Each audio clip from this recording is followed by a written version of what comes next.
자, 한동훈 비대위원장은 어제 어디를 갔을까요? 어제 서울 양천구 그리고 서울 영등포구를 찾았습니다. 먼저 양천구를 찾은 자리에서 목동에 왜 깨비시장이라고 있는데 한동훈 비대위원장 이곳에서 이런 모습이 있었습니다. 영상으로 먼저 만나보시죠.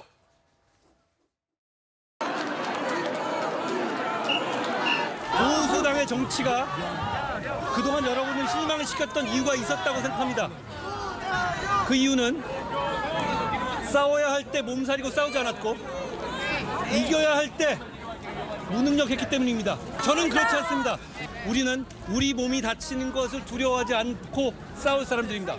얼마 전에 이재명 대표가 이곳에 온 것을 알고 있습니다.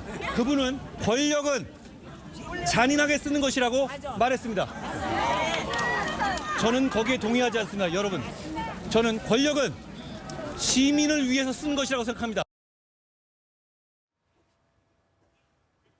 자, 한동훈 비대위원장 어제 서울 양천구 여기가 깨비시장 맞습니까? 깨비시장을 찾았고요. 목동의 깨비시장을 찾았고 영등포도 찾았는데 영등포역의 옥상을 방문해서 철도 지하화 공약 실천을 재차 강조했다고 하고요. 타임스퀘어 광장도 찾았다고 합니다. 그런데 어제 한동훈 비대위원장의 양천과 영등포구 방문의 포인트는요. 이겁니다. 단순히 저기를 갔다가 아니라 이재명 민주당 대표가 최근에 다녀간 장소들이었습니다. 거기를 한동훈 비대위원장이 어제 들어간 건데 지금 보시는 바와 같이 자 지난 6일에 양천구를 이재명 대표가 갔을 때 국민의힘은 현역 불패 이거 돌려막기 공천입니다. 라고 이야기했고 어제 똑같이 양천구를 찾았던 한동훈 비대위원장은 자 이재명 대표는요. 권력은 잔인하게 쓰는 것이라고 말했는데 한동훈 저는요 동의하지 못하겠습니다. 권력은 잔인하게 쓰는 것이다. 저 워딩을 이재명 대표가 지난 6일에 양천구에서 한 바가 있는데 그것을 바로 양천구를 찾은 한동훈 비대위원장이 어제 이재명 대표를 겨냥을 한 거죠. 조현삼 변호사님 어떻습니까? 이 뭔가 이재명 대표를 찾은 곳을 한동훈 비대위원장이 쫓아가면서 이재명 대표를 겨냥하는 행보를 보이고 있어요. 어떤 평가 주시겠습니까? 총선을 앞두고 당대표의 그런 현장 방문에 있어서 그런 것들을 정치적인 의미를 부여할 수밖에 아마 없지 않을까 싶습니다.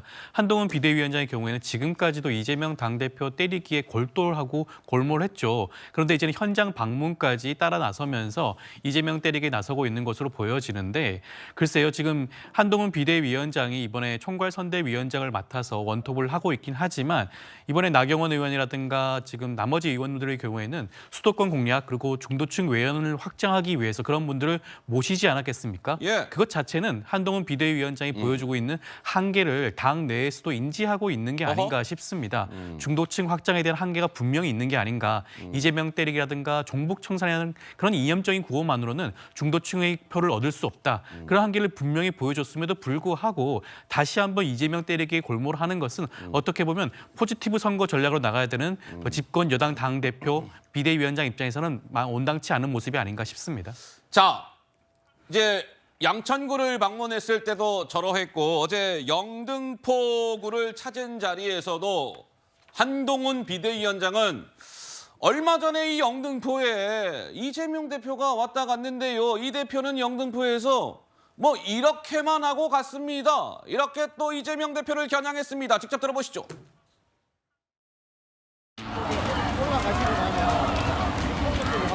얼마 전에 이재명 대표가 한 일주일 전쯤에 여기에 왔었죠. 여기 와서 한바다 욕만 쏟아놓고 갔는데요. 그것 가지고 영등포 시민의 삶을 개선시킬 수 없습니다. 저희는 여기서 영등포 시민의 삶을 실질적으로 개선시킬 약속을 하고 그걸 반드시 실천하겠다는 말씀을 드립니다.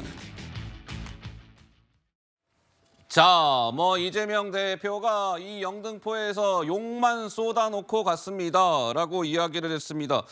김현주 대변인님 어떻습니까? 이제 한동훈 비대위원장 우리 지난번에도 얘기했는데 이번 주는 뭐 이 험지순례 일정이 빡빡하게 잡혀 있지 않습니까? 어떻습니까? 예. 그렇죠. 이제 서부 벨트라고 분류가 되는데 지금 한강 벨트를 상당히 중요시하고 있지 않습니까? 특히 수도권, 서울, 인천, 예. 경기도가 지난번에 너무 참패를 했었고 맞아요. 또 이 지역만 보더라도 영등포와 양천에 갑을 각 2개 지역구씩 해서 4개 지역구가 있는데 지난번 총선에서 내성 모두를 지고 말았습니다. 아이고, 예. 한 자리도 얻지를 못했었거든요. 근데 그 이후에 이제 대선 때를 보게 되면 양천 을만 빼놓고는 상당히 국민의힘 지지세가 있는 것으로 확보가 돼서 예. 지금 스윙보터 지역이다 뭐 이렇게 조금 분류가 가능할 것 같고 대선 이후의 국면을 국민의힘으로 얼마나 가져올 수 있을까. 더군다나 이 영등포 갑에 있는 김영주 전 국회 부의장의 경우에는 지금 건너온 후보 아니겠습니까? 네, 민주당에서 상대당에서 왔죠. 그렇죠. 네. 민주당에서 국민의힘으로 적으로 맞아요. 옮겼기 때문에 이에 대한 지원 또 양천갑 후보로 보면은 구자룡 후보가 비대위원으로서 상당히 지금 공을 들이고 있기 때문에 이에 대한 지원 차원에서도 이 서부 벨트를 집중적으로 험지로 보고 공략하고 있는 것이 아닌가 싶습니다. 그래서 한동훈 비대위원장은 오늘은 일정이 없어요. 한동훈 비대위원장이 내일은 부산 북구, 경남 김해, 모레 광주, 순천, 전주 그리고 토요일에는 평택을 찾습니다. 이재명 대표는 참고로 오늘 윤 정권 신판 벨트의 지역구 가운데 하나인 서울 동적 그리고 대통령실이 자리한 용산을 이재명 대표는 오늘 찾습니다.